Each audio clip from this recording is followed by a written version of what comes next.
Hi friends, എല്ലാവർക്കും ഇന്നത്തെ വീഡിയോയിലേക്ക് സ്വാഗതം. നമുക്കിന്നിവിടെ ചക്ക ബജ്ജി എങ്ങനെ ഉണ്ടാക്കാമെന്ന് നോക്കാം കേട്ടോ. അതിനായിട്ട് നമുക്ക് ചക്കയൊക്കെ നന്നായിട്ട് കിട്ടുന്ന സമയമല്ല, നമുക്ക് ചക്ക എടുത്തിട്ട് ചക്ക ബജ്ജി ഉണ്ടാക്കാം. അതുപോലെ തന്നെ ഇതുപോലെ കടച്ചക്ക ബജ്ജി ഉണ്ടാക്കാം കേട്ടോ. കടച്ചക്ക ഉപയോഗിച്ചിട്ട് കടച്ചക്ക ബജ്ജി ഉണ്ടാക്കാം, നല്ല ടേസ്റ്റാണ്. അപ്പോൾ നമുക്ക് ഇതെങ്ങനെ ഉണ്ടാക്കാം നോക്കാം. അതിന് കുറച്ച് ചക്കച്ചോള കുരു കളഞ്ഞ് മാറ്റിയൊക്കെ എടുക്കുക. അതിലേക്ക് നമുക്ക്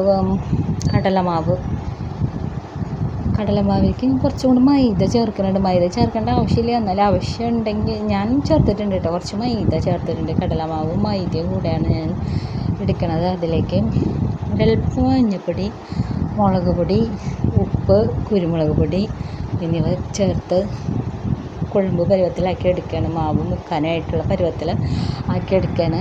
അതിലേക്ക് ഈ ചക്കച്ചോളം മുക്കി വറുത്ത് കോരാനാണ്. നമ്മൾ ബജ്ജിയൊക്കെ ഉണ്ടാക്കുന്ന പോലെ തന്നെ ചക്ക ബജ്ജി ഉണ്ടാക്കുക, കായ ബജ്ജിയൊക്കെ ഉണ്ടാക്കില്ലേ, അതേപോലെ പച്ചച്ചക്ക കൊണ്ടും ബജ്ജി ഉണ്ടാക്കുകയാണ്. നല്ല പച്ചച്ചക്കയാണ് കേട്ടോ. അത് ഉപയോഗിച്ചിട്ട് ചക്ക ബജ്ജി ഉണ്ടാക്കുക, നല്ല ടേസ്റ്റാണ്. അതുപോലെ തന്നെ കടച്ചക്ക ഇതുപോലെ മുക്കിക്കൊരു ബജ്ജി ഉണ്ടാക്കാം, അതും ഇതിനേക്കാളും ടേസ്റ്റാണ്.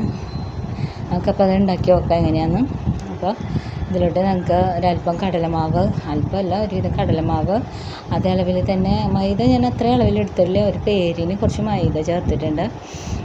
പിന്നെ മുളക് പൊടി, മഞ്ഞൾപ്പൊടി, കുരുമുളക് പൊടി എന്നിവ ചേർത്ത് നല്ലപോലെ കുഴച്ച് കുഴമ്പ് പരുവത്തിലാക്കിയിട്ട് എണ്ണ ചൂടാക്കി നമുക്ക് അതിലോട്ട് വറുത്ത് കോരിയെടുക്കാം. നല്ല സൂപ്പർ ബജ്ജിയാണ്. നമുക്ക് പിള്ളേർക്കൊക്കെ പെട്ടെന്ന് എന്തെങ്കിലും പലഹാരം വേണമെന്നൊക്കെ പറയുമ്പോൾ പെട്ടെന്ന് ഇങ്ങനെ ഉണ്ടാക്കി കൊടുക്കാനൊക്കെ സൂപ്പറാണ്. സിമ്പിളായിട്ട് ഉണ്ടാക്കി കൊടുക്കാൻ പറ്റുന്ന ഒരു കാര്യമാണ്. അപ്പോൾ നമുക്ക് എണ്ണ ചൂടാക്കാൻ വയ്ക്കാം.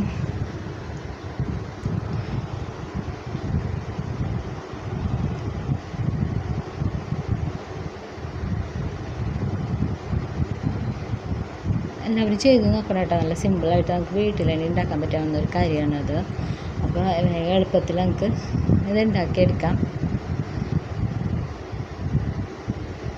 പിള്ളേർക്കൊക്കെ ബജ്ജി ഇങ്ങനെ വറുത്തത് വറവ് പലഹാരങ്ങൾ അതൊക്കെ ഭയങ്കര ഇഷ്ടമായിരിക്കും. നമുക്കിപ്പോൾ എണ്ണ ചൂടായിട്ടുണ്ട്. അതിലേക്ക് നമുക്ക് കടലമാവിയെ മുക്കിയിട്ട് നമുക്ക് ചക്കച്ചുള അതിലേക്ക് ഇടാം. അപ്പോൾ നമുക്ക് ചക്ക ബജ്ജി, സൂപ്പർ ചക്ക ബജ്ജി നമുക്ക് ഉണ്ടാക്കിയെടുക്കാം. കണ്ടോ, നല്ല സൂപ്പർ ചക്ക ബജ്ജി, ശരിക്കും നല്ല കായ ബജ്ജിയൊക്കെ പോലെ തന്നെ നല്ല ടേസ്റ്റാണ്. പച്ച ചക്ക കൊണ്ട് നമുക്കിങ്ങനെ ചക്ക ബജ്ജി ഉണ്ടാക്കിയെടുക്കാം.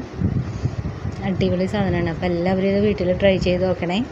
ഇഷ്ടമായെങ്കിൽ ലൈക്ക് ചെയ്യുക, ഷെയർ ചെയ്യുക, സബ്സ്ക്രൈബും ചെയ്യാൻ മറക്കരുത്. നല്ല അടിപൊളി സാധനമാണ്. ഓക്കെ, നല്ല സൂപ്പർ സാധനം. നമ്മുടെ പിള്ളേർക്കൊക്കെ ഉണ്ടാക്കി കൊടുക്കുക. ഇനി അടുത്ത വീഡിയോയിൽ നമുക്ക് കാണും വരെ ബായ്.